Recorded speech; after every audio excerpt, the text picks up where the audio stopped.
कैसे हैं आप लोग? उम्मीद करता हूँ अच्छे होंगे। रक्षाबंधन समाप्त हो चुका है और अब तो आपको एक डिसीजन लेना है कि आगे क्या करना है।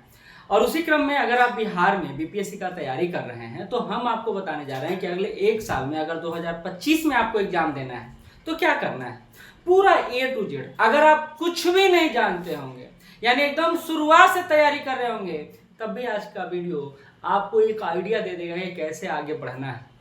मैं सिंपल सा बात बोलता हूँ कि आप सपने देख रहे हैं, लक्ष्य बना रहे हैं, इससे कुछ नहीं होता है। आपने वो कोटेशन सुना ही होगा कि मंजिल उन्हीं को मिलती है जिनके सपनों में जान होती है। मंजिल उन्हीं को मिलती है जिनके सपनों में जान होती है। पंखों से कुछ नहीं होता है, हौसलों से ही तो उड़ान होती है।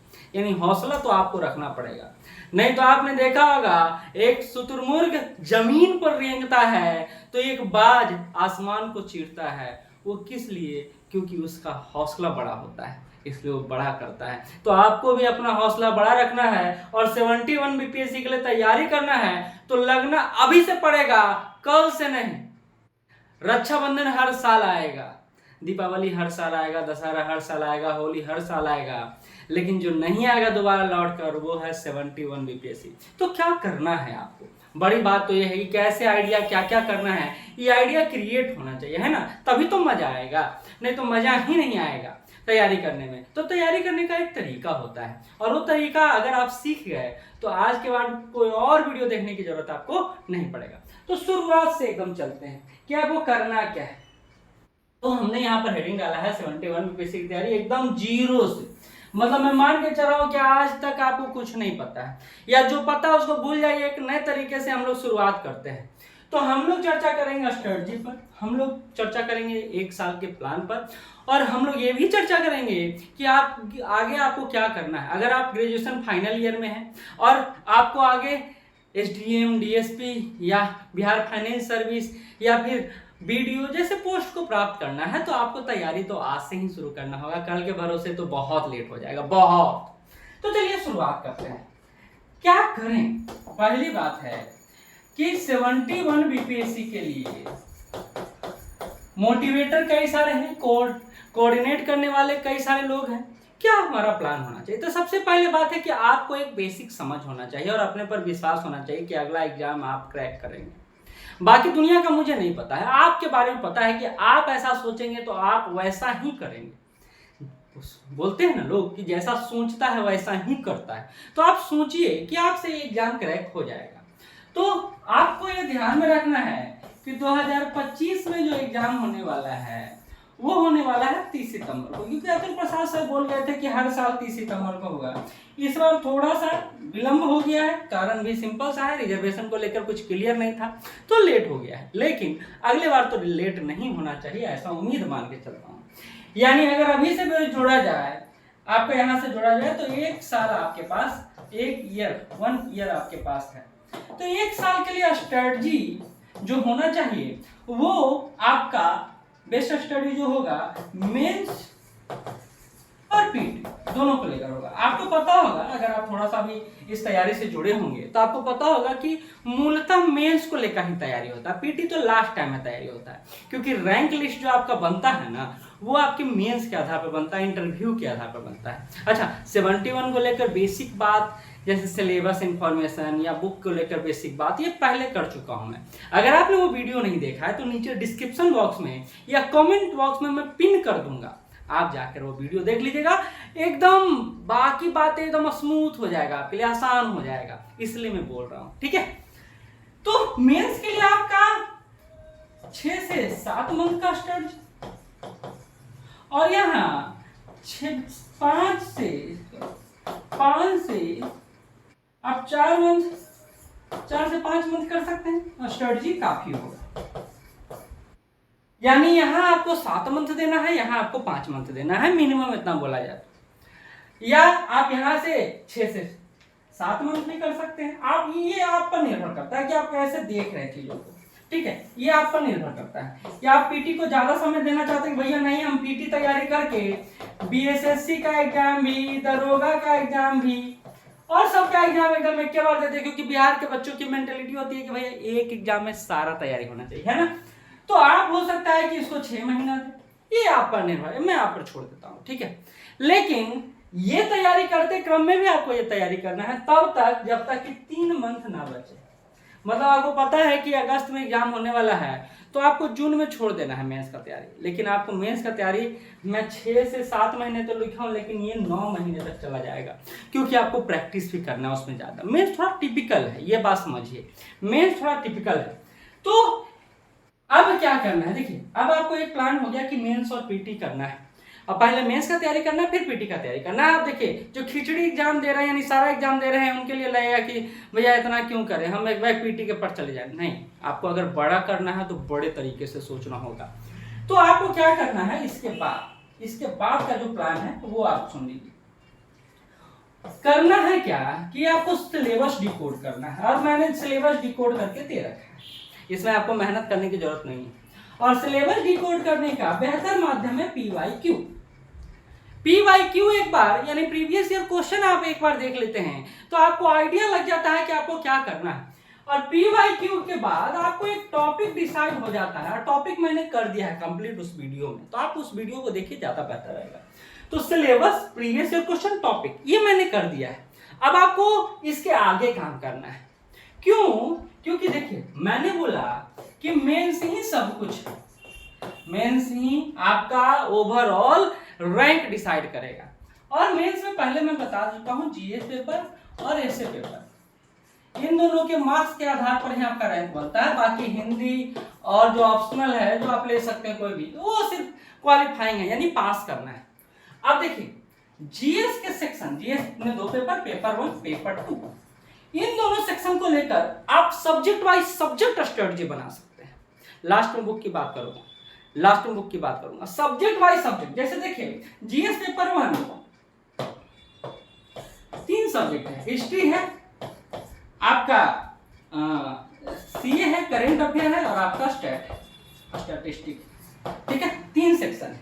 अब देखिए कोई भी बच्चा बिहार का हिस्ट्री से शुरू करता है, जो सबसे मैं कहता हूं कि बचपना वाला व्यवहार है, ऐसा नहीं करना चाहिए। क्यों? क्योंकि हिस्ट्री रटने वाला सब्जेक्ट है, इसमें विशिष्ट टॉपिक दिया वो अपना कर लीजिएगा, आपका काम चल जाएगा। लेकिन सीए सबसे बड़ा टॉपिक है, और सीए को लेकर आपका तैयारी जितना मजबूत होगा, ना सिर्फ पेपर 1 बल्कि पेपर 2 भी आपका साधते आप चले जाएंगे। यानी साधना अगर है पेपर 2 को भी पेपर 1 के साथ, तो करेंट अफेयर पर आपका बेहतरीन पकड़ होना चाहिए। उसके लिए क्या करना वो भी बताऊंगा मैं। स्टैटिस्टिक्स प्रैक्टिस का सब्जेक्ट है, यानी आपको इसके लिए कम से कम बेसिक मैथ पता होना चाहिए, तो आप शुरुआत से मैथ की तैयारी कर सकते हैं, ठीक है। अब पेपर 2 में आता है पॉलिटी, इसमें आता है इकोनॉमिक्स एंड ज्योग्राफी, और फिर आता है साइंस एंड टेक। तो पॉलिटी के लिए आप देखिए, अब मैंने बोला कि पेपर 2 पेपर 1, क्योंकि ये ना डायनेमिक ही नहीं है, स्टैटिक भी है। स्टैटिक और डायनेमिक दोनों। स्टैटिक मतलब होता है अस्थिर, जैसे राज्यपाल का कार्य क्या बदलेगा, लेकिन राज्यपाल की भूमिका बदल रही है, बिहार में कुछ और, असम में कुछ और, गोवा में कुछ और, तो ये डायनेमिक पोर्शन है, ठीक है। तो इसके लिए आपको करंट अफेयर पकड़ होना चाहिए। उसी तरह इकोनॉमिक ज्योग्राफी को लेकर अगर आप इकोनॉमिक सर्वे नहीं पढ़े हैं, बिहार इकोनॉमिक सर्वे नहीं पढ़े हैं, बजट नहीं पढ़े, तो फिर काम नहीं चलेगा। साइंस एंड टेक एकदम अप्लाइड सेक्शन है, इसके लिए कोई एक ऑथेंटिक बुक नहीं है, लेकिन करेंट अफेयर के साथ जितना पकड़ होगा, ये साइंस एंड टेक का क्वेश्चन छूटेगा नहीं आपसे, ये बात सिंपल से समझ लीजिए। तो मेरे बात में एक कॉमन चीज निकल कर सामने आ रहा है कि भैया करेंट अफेयर पर आपका पकड़ होना चाहिए, इसमें कोई ढील ढाल देने से काम नहीं चलेगा, ये बात सिंपल सा है ना। तो अब एसे को लेकर बात करते हैं। देखिए एसे को बिहार में लोग हल्के में लेते हैं, जबकि सबसे टफ सेक्शन यही है, किंग मेकर यही है। तो एसे को लेकर आपको गाइडलाइन बहुत जरूरी है, गाइडेंस बहुत जरूरी है, और इसके साथ साथ आपका सेल्फ प्रिपरेशन भी जरूरी है।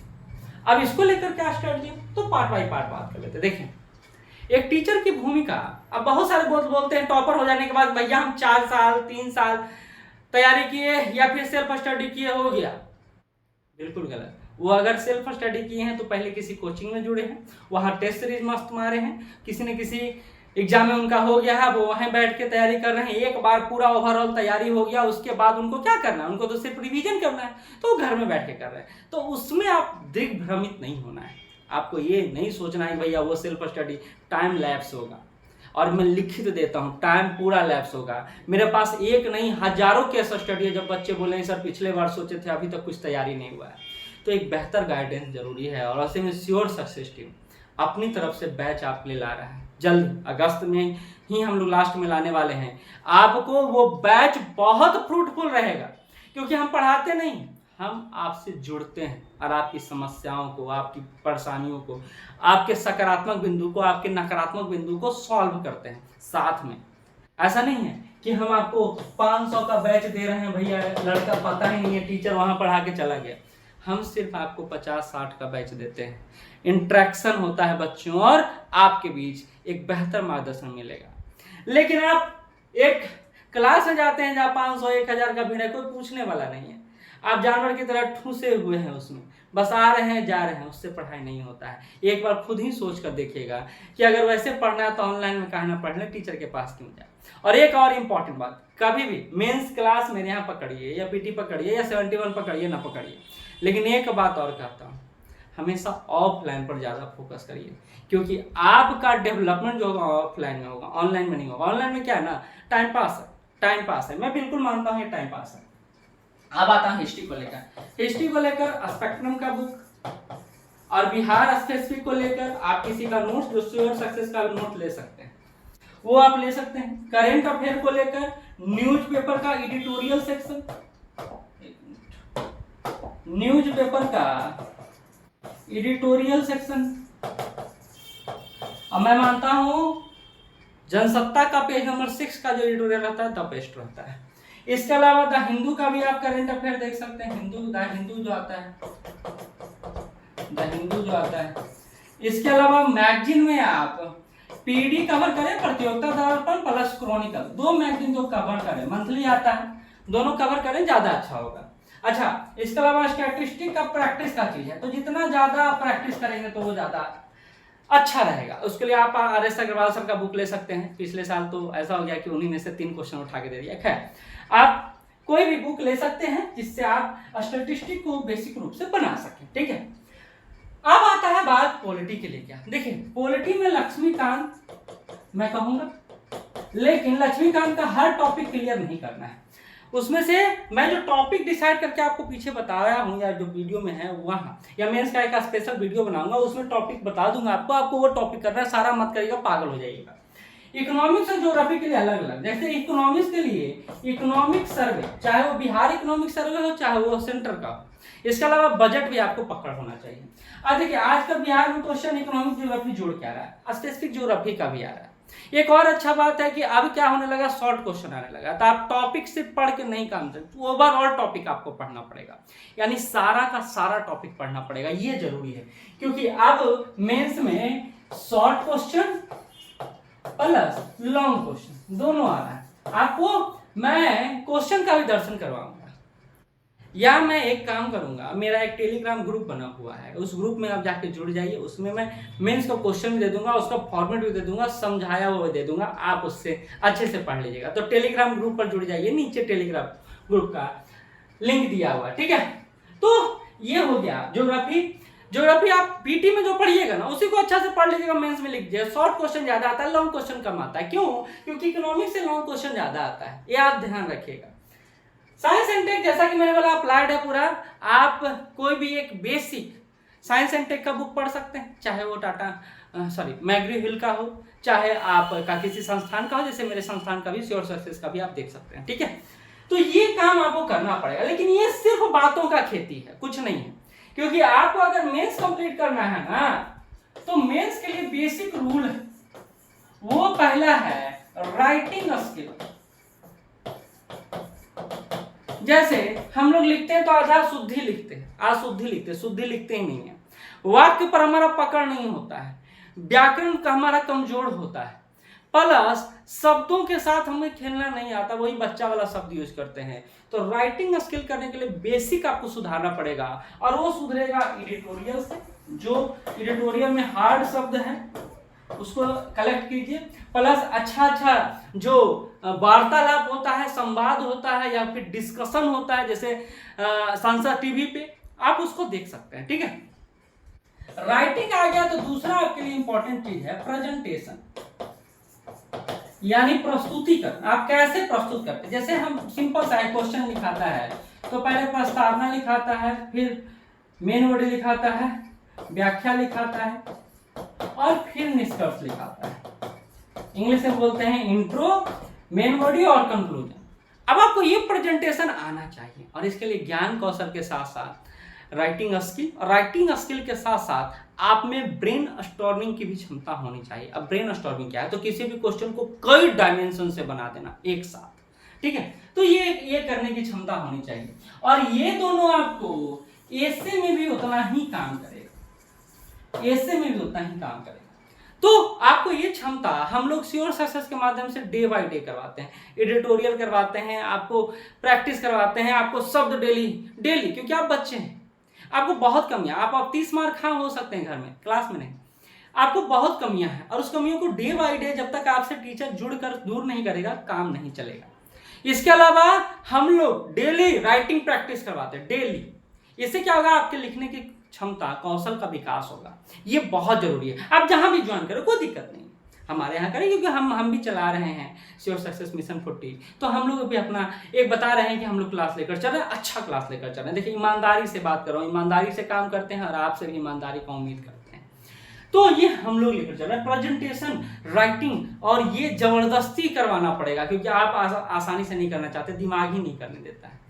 तो ये ऐसे में भी आपको काम आएगा और ऐसे एक कला, निबंध लिखना एक कला है और वो डे बाय डे आप सीखते हैं, एक दिन में नहीं सीखते हैं, ठीक है। मैं आप बोल रहे हूँ सर पीटी को लेकर ज्यादा बात नहीं करेंगे क्योंकि पीटी को लेकर पहले वाले वीडियो में बात कर चुका हूँ, उसमें कुछ नहीं है। लास्ट में देखिए, आपको मंथ बाय मंथ जब प्लान बना रहे हैं तो आपको देखना होगा कि आप लास्ट में जो आपका होली के बाद यानी मार्च या अप्रैल से आपको पीटी का तैयारी शुरू कर देना है। और उसमें भी सेम बात मैं रखता हूँ, यानी फाउंडेशन कोर्स हम लोग जो चलते हैं, मेंस एकदम तैयारी प्रॉपर तरीके से, मेंस अच्छा से तैयार कर लिए तो पीटी का आपका 50% पोर्शन तैयार। अब पीटी में क्या है? तो पीटी में आपको पढ़ाना, फैक्चुअल और कंसेप्चुअल मेंस में अच्छा से करवा ही रहे हैं, साथ में चलते ही रहेगा। और उसके बाद पर यूनिट टेस्ट और डेली पूछना, बेइज्जती तो पूरा होता है। तो इससे आपको एक सेल्फ कॉन्फिडेंस भी क्रिएट होगा और पढ़ने के लिए एक इन्वायरमेंट भी क्रिएट होगा। तो गलती यही करते हैं कि हम लोग बिहार के लोग ना पैसा बचाने के चक्कर में संस्था ज्वाइन नहीं करते हैं। संस्था वैसा ज्वाइन कीजिए जहां आपका इंप्रूवमेंट हो, उनका इंप्रूवमेंट ना हो। टीचर आगे मत बढ़े, आप आगे बढ़े। और इसके लिए जरूरी छोटा बैग। फिर से कहता हूं, भीड़ में मत जाइए, नहीं तो भीड़ बन जाइएगा। अगर भीड़ से अलग हटकर काम नहीं किए तो काम नहीं चलेगा। बोला जाता है ना कि ये जिंदगी आपका है, इसमें आपको खिलाड़ी बनना है या खिलौना बनना है, ये आप पर निर्भर करता है। खिलाड़ी बनना है तो लीग से अलग हटकर काम करना पड़ेगा, और खिलौना बनना है तो कल हर कोई खेलेगा आपसे, हर कोई आपको किक करेगा। तो डिसीजन आपको लेना है। ये बहुत बार मैं कहता हूँ, फिर से कर रहा हूँ। और ऑफलाइन में ही जाइए। ऑनलाइन स्टडी सिर्फ टाइम पास है, ऑफलाइन आपके लिए नेसेसिटीज है, ठीक है। तो ये एक बेसिक बात है जिसको आपको फॉलो करना है और करना ही है। कोई ऑप्शन इसके सिवा आपके नहीं हो सकता है। तो लास्ट में जाते जाते मैं यही बात कहूंगा आपको, अंतिम मंत्र जो रहेगा, अंतिम मास्टर प्लान के बाद जो रहेगा, अंतिम निष्कर्ष तक पहुंचता हूं कि अगर आपको 71 बीपीएससी पास करना है तो आपको 3 बातों का ध्यान रखना पड़ेगा। एक तो तैयारी अभी से शुरू करना है, अभी से मतलब अभी से, और उसके लिए बेसिक कॉन्सेप्ट क्लियर करना है।